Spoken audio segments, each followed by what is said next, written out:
Pues hemos tenido un robot bot que nos ha acompañado y nos ha guiado por todo el circuito.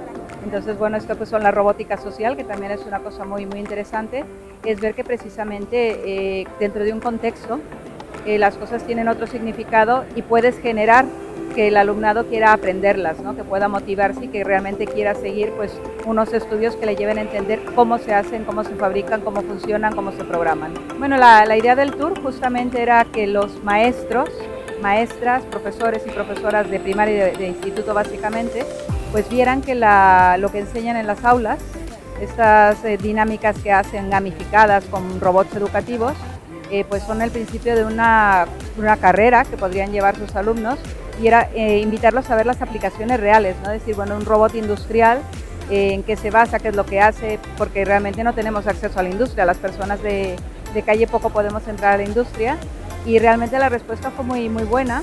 Es una primera acción que iniciamos como grupo de robótica educativa dentro de AER, y han pues mostrado bastante interés, cara de sorpresa, porque realmente hay cosas que inclusive algunos decían, hombre, pero es que esto, el sensor ya lo explicamos, lo que me cambia ahora es la visión porque veo que tiene una aplicación real. Y era un poco la intención, ¿no? De que ellos percibieran eso, que todo tiene una aplicación real.